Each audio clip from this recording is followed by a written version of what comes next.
Hey friends, it's Armstrong here from Other Miniatures, and today's video is gonna be about picking up one of my old conversions that I never finished and just putting a finishing touches on it. So, without further ado, let's just get to it and start building.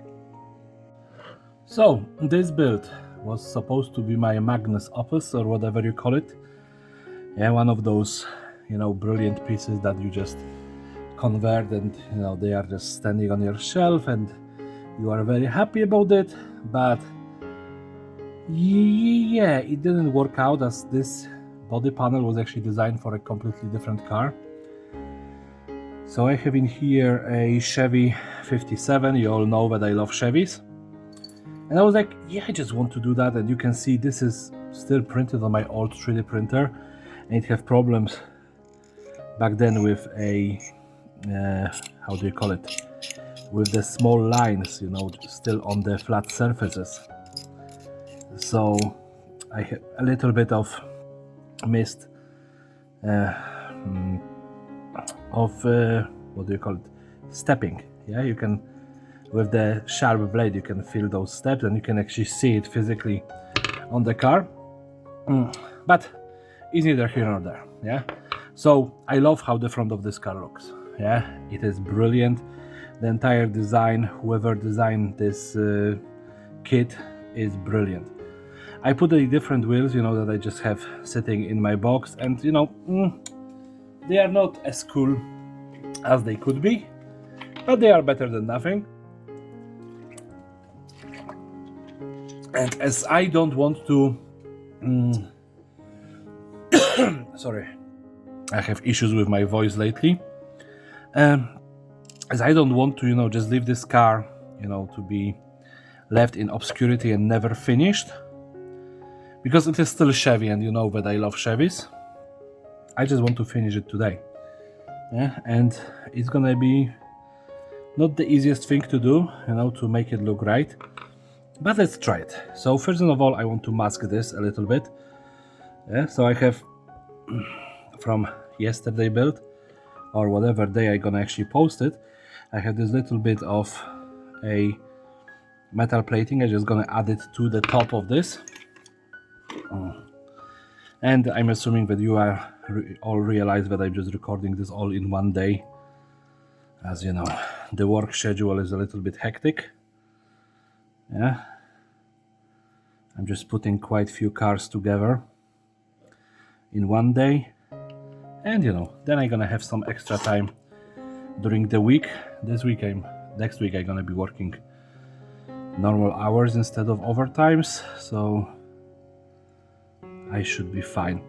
Yeah, but how you can see as well, in here the connection, because of this, it was designed for a different car, is a little bit bigger. But still, let's just keep on working with what we have in here. So we have this lovely front, the back is still Chevy, everything is cool. Weapon wise, I don't have any cool weapons prepared.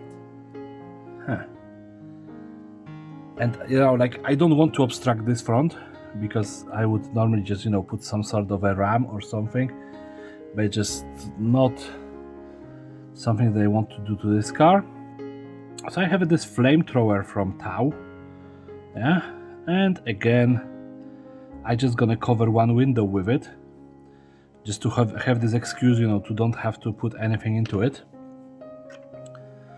And you can see that this car was from a really long time ago, when I was disassembling cars and stripping them. Yeah, so again, just a relic of the past for me. So I have this. Okay, I need to actually do a little bit of cleanup right now, because I know that I want something else on the back and I don't have it here, so I need to move some of my 40k spruce. How you can see, I'm kind of sinking in them.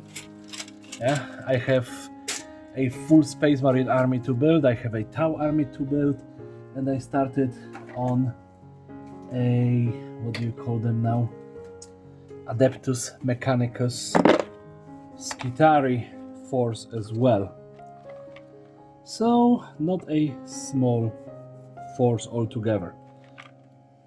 So what do I want to do with this particular car, parts wise? I think that that's gonna be good enough. So smoke launcher for the back, a extra fuel barrel for, the giant fuel barrel. I love those barrels. Yeah, they are not great generally, but for this purpose they are cool. They are Warhammer 40k size prints. Yeah, so they are extremely oversized for Gaslands, but that's what makes them cool. Yeah, because we all know that sometimes bigger is better, and in this case definitely. Yeah, so it is a giant fuel tank on top of that car, and with this front working, it's a cool idea. And this is, I think that this could work dual ways, as some sort of a small fire, some small caliber machine gun, but as well I think that it could work as a smoke launchers. But because of this barrel I don't have I have place. I can mount it on the door, just throwing the smoke launchers into the back. And in here we have a rocket launcher, which is a crazy idea because behind it is a fuel barrel, so a little bit of a leak and we have a explosion. But this is Gaslands, yeah, and for me this almost sounded like this is Sparta. Yeah, I think that I heard today too many references to 300 and my brain is just coping. Yep. And this is gonna go on the door, but first I need to mask this window.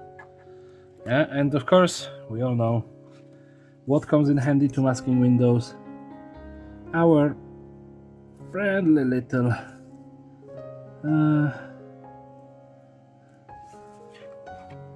diamond plating. Yeah, it always save my arse when it comes to this. So yeah, roughly where it was cut actually, but I'm gonna leave a little bit more, so like that maybe. Come on, perfect. There is no gaps at all, not in the slightest, and I do not feel the sarcasm in my voice at all. So yeah, there. And now I can add this smoke launcher on the non-existent door panel, because even though it is a Chevy, the panel was actually so bad that there are not even a scribing of the panel lines. And I'm gonna just add this piece of the plating in here just to suggest that there's a door there.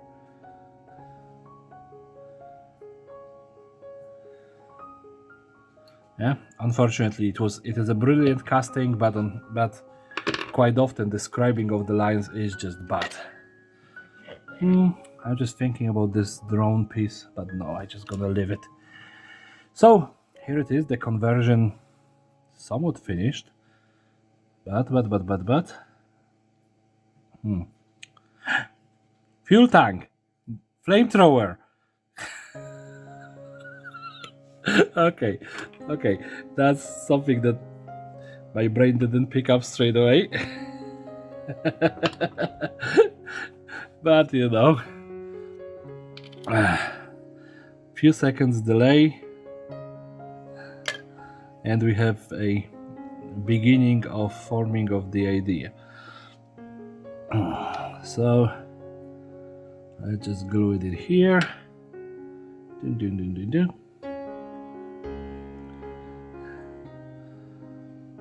And I even gonna be bothering with attaching this one to the body of the car. It's gonna stay like that. So let's just black bomb it and get it finished. I think that even with my with me being so rusty, this car actually turns out very well. So yeah, let's go black bomb it. And now that we have this beastie in here, yeah, I still have the brush filled up with some metallics.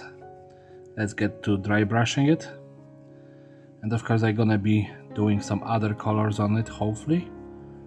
But right now, let's just pull out the metals and see how it's gonna look.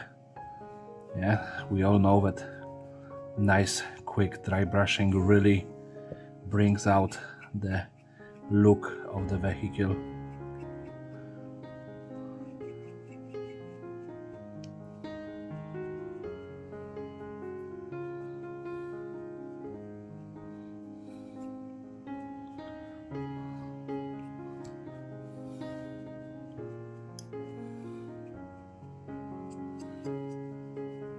Alright, so it is done.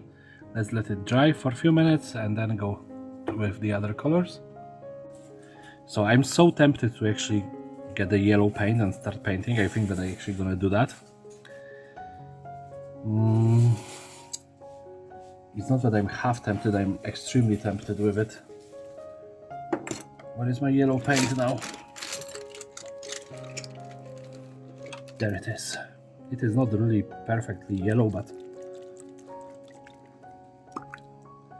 I actually feel like this car should be yellow, or yellowish. So yeah, I'm sorry to everyone who was expecting this to be metallic, but it's gonna be a orangey, I guess, instead of metallic. And I'm not planning to even bother with putting all of the colors in as they should be. This is a very rough paint job. It's gonna be one layer and that's it, no more.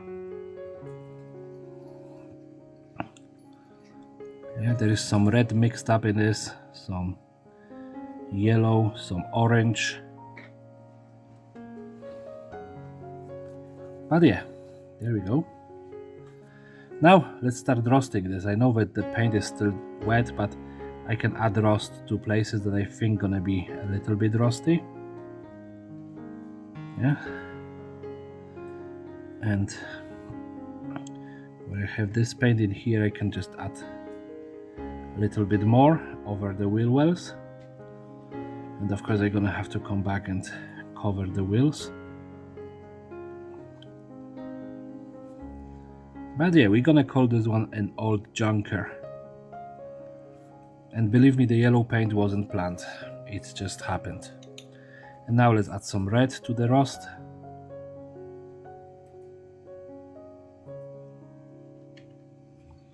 And here as well. Here and here, and some in here. Okay, now I need to give it next half an hour to dry, because well, once you put the coat on, you need to give it about half an hour.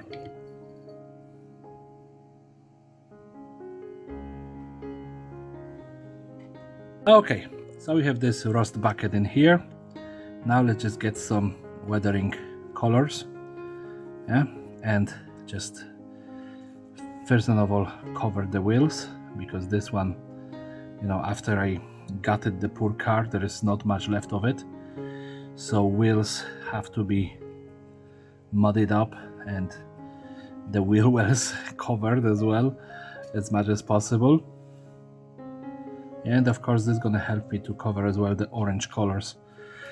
But it's now surprisingly orangey, yellowy something, yeah? Who cares?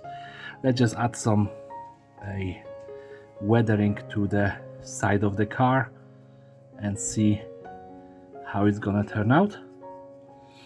Yeah, so this is just very simplistic dry brushing.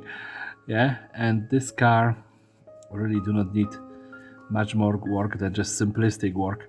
Yeah, and now let's just add the powders. I don't care about the brush. Oh, okay, this was aggressive. Yeah, but you can see two different powders. Yeah, and this just looks like it went through hell and back.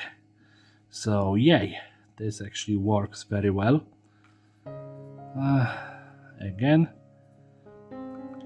And the powders, yeah, again, they are just grounded pastels, nothing, you know, that I spent a €2 at some stage for a box of pastels, and that's the weathering powders that I'm using. And I think that this car, beside of course the window, is pretty much done. Let's just get some color for the window. I think that I have some nice ice blue. It's very watery, so there is a big chance that it ain't gonna work very well. Yeah, kind of, sort of, not really. But you know, after it dries, it's gonna look somewhat decent, so let's just leave it as it is. So here we are, ladies and mentor gents. A project that was sitting in my bits box for months finally finished. I'm so happy to have this one actually done. Yeah, the color, it actually turned out more rusted than anything else. Yeah, it looks like something, you know, that was really dragged out of the scrapyard. So I'm happy with how it turned out. I'm very happy that this car actually got finally, you know, its final build, because I was really struggling with it. Yeah, so tell me what you think about it. Yeah, I'm really keen to hear about this one. But again, this is the end of the video, so you know, do all the YouTube gump, you know, subscribing, liking, commenting for me. Yeah, and everybody have a great day and take care.